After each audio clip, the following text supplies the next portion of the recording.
Magandang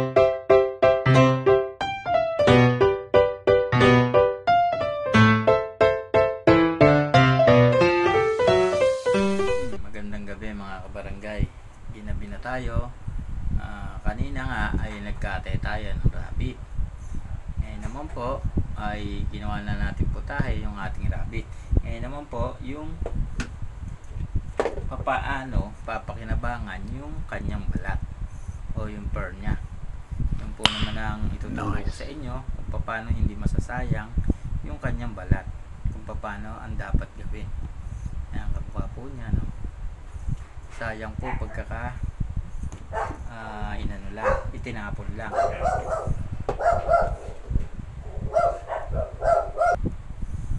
Mga kabarangay, nailatag na po natin yung balat ng rabbit. Ngayon naman po, ang kailangan natin diyang gawin ay lagyan ng asin. Opo, para pong aas na natin yung tapat po, yung side po na hinubad natin dun sa rabbit, yung pong may sariwa. Lagyan lang po natin. Mas maraming asin po, mas maganda. Kaya po damihan po natin ang asin na ilalagay para po hindi siya masira. Yan lang po ang procedure dyan. Asin na ng marami. Halos dumidikit po na siya sa dami ng asin. Namumutik-tik na siya sa asin.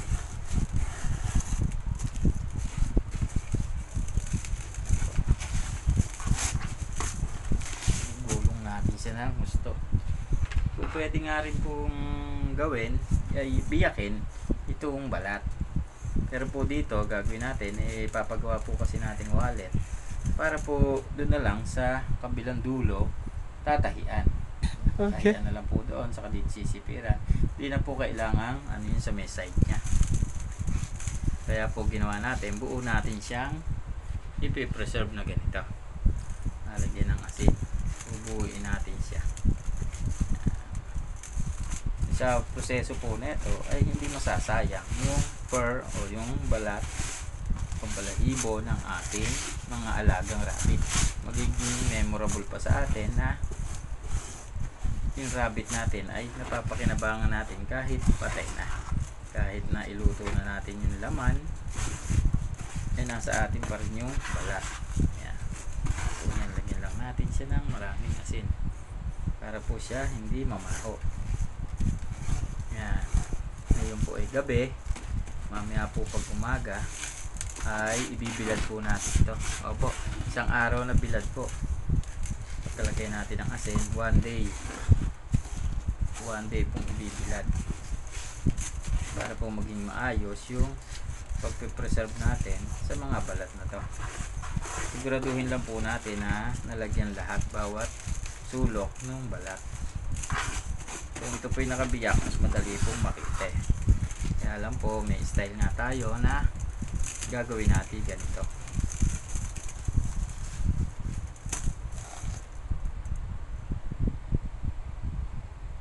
Ayan po mga kabarangay, kung makikita po ninyo, ilagay na po natin siya rito sa pagbibilaran natin para bukas. Dagdagan lang po natin ang asin, tigmakin natin para po sigurado tayo na magiging maayos po yung pag-preserve natin. Bukas po, isang buong maghapon, sana umaraw bukas, para po maging maayos agad itong ating pag-preserve ng fur ng ating rabbit. Pati po yung ilalim niyan malagyan na.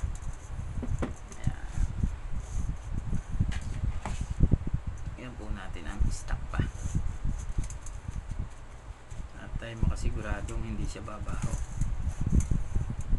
Yan po. Bukas po papakita ko po ulit sa inyo kung paano ang gagawin natin sa pagbibilad. Mga kabarangay, dito tayo ngayon kung saan natin ibinilad yung ating rabbit fur. Ayan po. Okay. Ayan yung ating rabbit fur. Ayan, punong-puno po ng asin. Isinabit po natin sa sampayan para po mas mabilis. Kasi po hindi po masyadong mainit. Kaya po sinabit natin. Ayan po. Kita nyo ang dami niyang asin. Ayan po.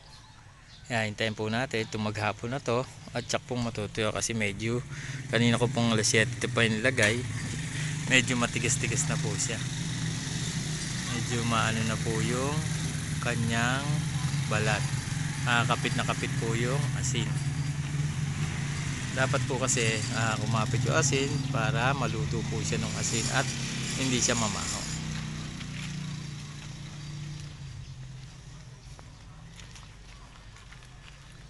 Yun po ang update natin dito sa ating rabbit fur.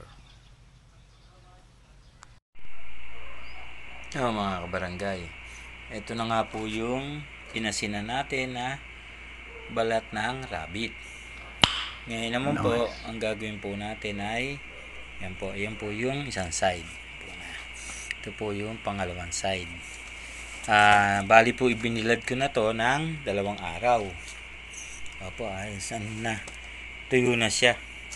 Kapit pa rin yung mga asin, andyan pa rin po. Ang gagawin naman po natin ngayon dito sa step nito ay ilalagay po natin siya sa tubig. Yan. Isang plangganang tubig po. Ibababad po natin siya para po lumambot. Para po yung susunod na step ulit, yun naman po ang gagawin natin. Kung saan po babakbakin natin yung mga sobrang laman niya dito. Mga laman-laman niya. So, yung mga balok ba, kumbaga. Ngayon po, ilalagay na natin siya. Ilalagay na natin siya sa tubig. Yan. Para lumambot siya. Yan. Ibabad po natin siya hanggang sa lumambot siya dyan.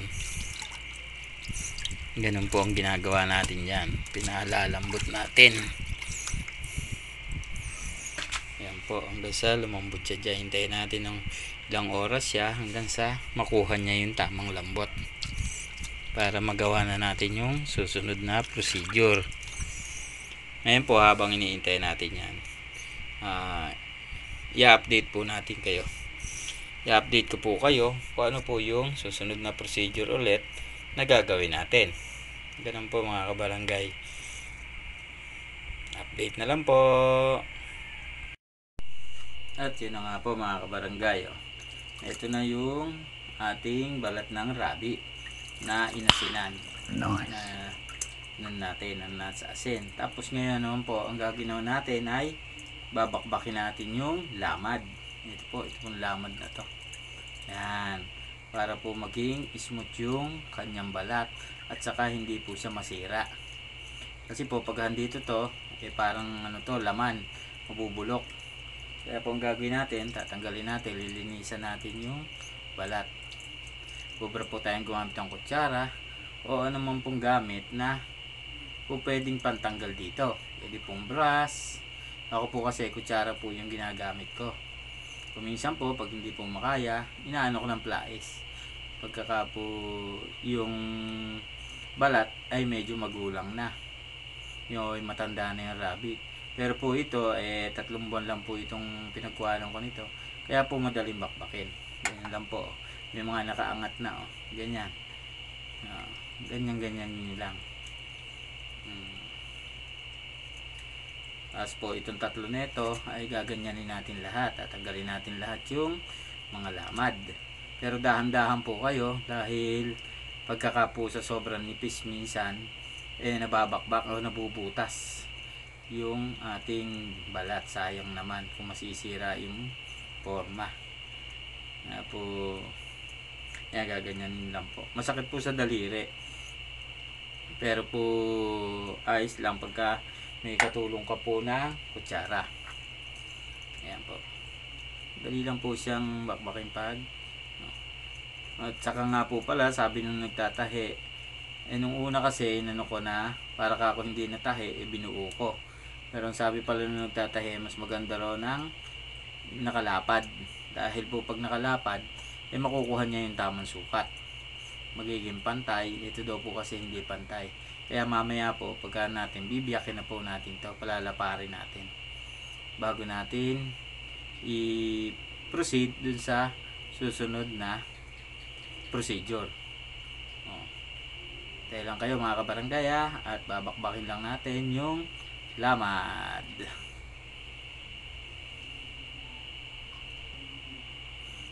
Ganito po siya mga kabarangay. Medyo mahirap tanggalin. Talagang makikipaglaban ka. Pero once na matanggal mo naman siya, nandun na yung saya dun sa puso mo na naiayos mo yung mga rabbit fur mo na dapat itinapon na. Pero ito, pagyayamanin pa natin. Kung nga po pala mga rabbit fur na to ay po pwedeng gawing wallet, bags, o kaya po patungan sa mga table, mga flower vase, kung ano po gusto nyong gawin para pakinabangan po itong rabbit fur natin na itatan po natin para po maging maayos.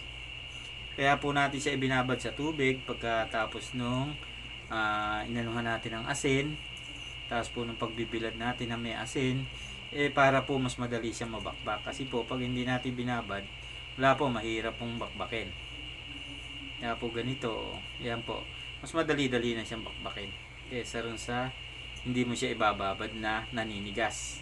Opo, pagka po nag-asin tapos binilad mo, maninigas po siya. Napakahirap pong bakbakin pag hindi mo ginamitan ng babad magic. Kaya po, pag natapos po ito, update ko po kayo para sa susunod nating ulit gagawin para dito. Yan po mga kabarangay.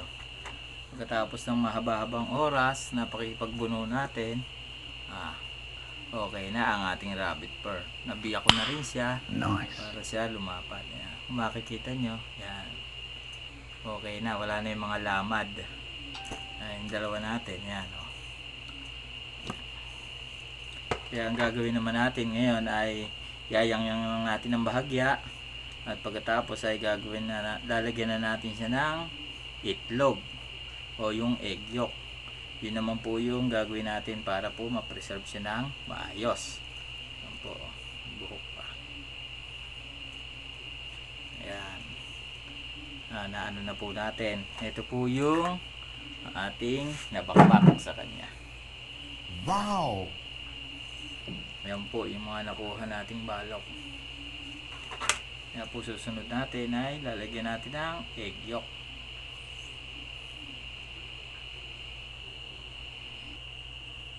Ito na nga po mga kabarangay. Yan, lagyan na natin yung egg yolk dito sa ating rabbit fur. Gagawin naman po natin ngayon, ikakalat natin. Kailangan po malagyan po lahat yung parte na binakbakan natin ng lamad. Yan naman po, ito yung magpapaayos sa pagpe-preserve natin ng rabbit fur. Yan po. Bali po lumalagay isang egg yolk sa isang rabbit fur para po maging maayos yung ating pagpe-preserve sa kanya, para po hindi masayang yung effort na binigay natin. Yan po, lalapit ko sa inyo para mas makita nyo. Ito po yung next step natin. Nilagyan natin ng egg yolk yung balat ng rabbit. Lahat po, lahat yung kasulok-sulukan. Yan, lagyan natin siya. Siya po yung magpapaganda rito. Tapos po, pagkatapos natin ito, ilalatag po natin siya sa isang malapad na lugar. At anuhan natin siya, papatungan natin siya ng basahang basa sa loob ng 48 hours. Tapos po ay pagkatapos po ng 48 hours, babalikan po natin to. Okay. At ipapakita ko po ulit sa inyo kung ano po yung susunod na step para po hindi kayo maguluhan masyado at matandaan yung isa-isa. Lang po, ganyan lang po ang gagawin. Nalagyan lang ng itlog. Next po ay tatakpan ng basahang basa up to 48 hours. Yan.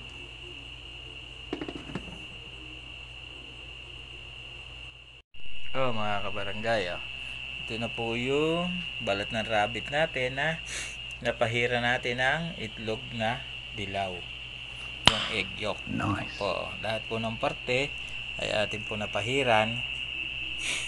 Ayan po. Yan po, isa-isahin natin. Napahira na po lahat. Bawat sulok ng ating rabbit fur. Kaya ang gagawin naman po natin, nasabi ko na nga po kanina, kailangan natin ng basahang-basa. Ito po, nabasa na natin itong basahan na to para po itakip sa kanila sa loob ng 48 hours.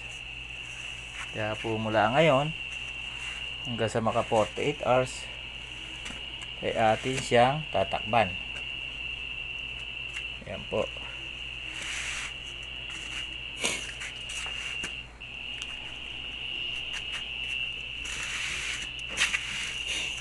Yan, natakban na po natin siya.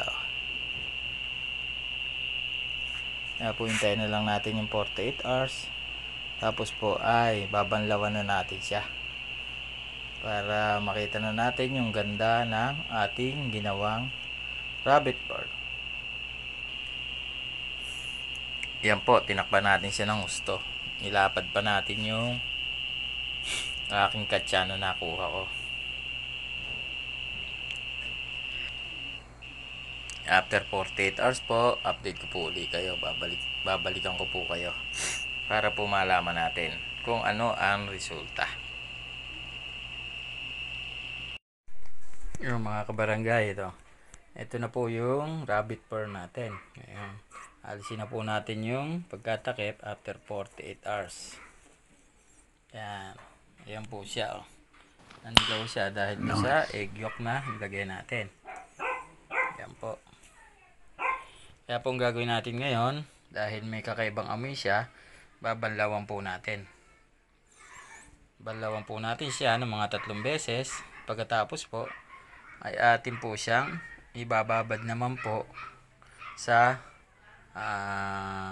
downy. Basta po kahit po ano na mampabango sa labada. Ayan na nga po siya mga kabarangay. After nating nabanlawan, ayan po. Ayan. Titingnan nyo po kung nabubunot. Ayan po. Kung nabubunot po yung balahibo, ibig po sabihin, hindi po successful yung paggawa natin sa rabbit fur. Ayan po. Hindi naman po siya nabubunot.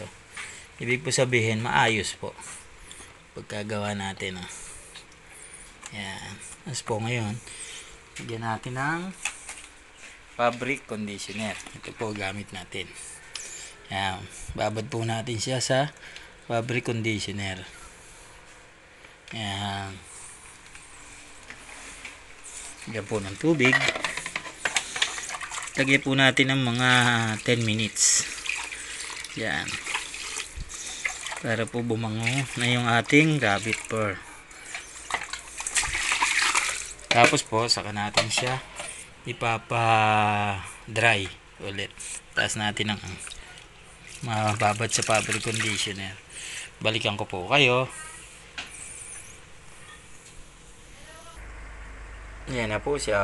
After ilang minutes na nababad sa fabric conditioner, yan na po. Maya maya po hanguin natin siya. At ating babanlawan para maiyang-iyang na maisampay. Mga kabarangay, ganito na gagawin natin pagbabanlaw para hindi na kailanganin yung blower. Yan, ganyan na natin para pababa na lang siya bago natin siya ibilad ulit sa araw.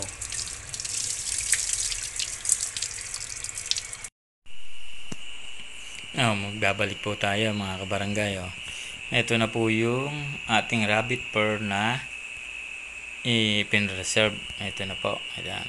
Makikita nyo. Ganda-ganda niya.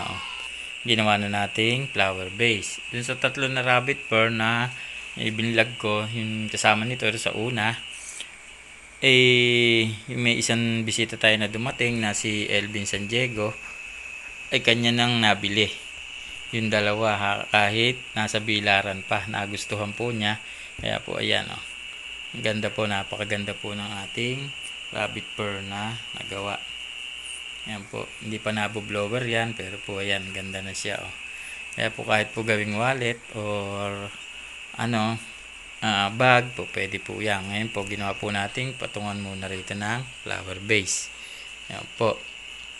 Kaya po kung nagustuhan nyo itong vlog po natin ito, pakibigyan man po ako ng isang like. Pakishare na rin po para po maging updated yung mga tao pang manonood sa ating mga vlog. At kung bago ka rin po sa aking YouTube channel at nagustuhan mo yung mga ganitong content, pakisubscribe na rin po ako. At pakiring na rin din po yung notification bell para po maging updated po kayo sa ating mga video pang gagawin. At para sa ating mga kabarangay na ating taga-subaybay ay ating pong babatiin. Shout out po kay Kabarangay Bola Vlog, kay Kabarangay Limuel Concepcion, kay Kabarangay Jenny M, kay Kabarangay na 552 na ng Jensan, at sa number 1 pa natin na si Mary Ann Zuniga, at kay Kabarangay Elvin San Diego na naging bisita po natin kanina at kumuha po ng 2 pairs ng rabbit. At pagkatapos po, siya po yung sinasabi ko sa inyo na kumuha pa rin po ng ating rabbit fur. Opo, hindi po siya pumayag. Binibigay ko na lang po sana. Hindi po pumayag na bigay kasi po pinaghirapan daw yun. Sa inyo po mga kabarangay, maraming salamat po sa patuloy niyong pagsuporta at walang sawang panonood sa aking mga vlog. Ano po mga kabarangay, paalam!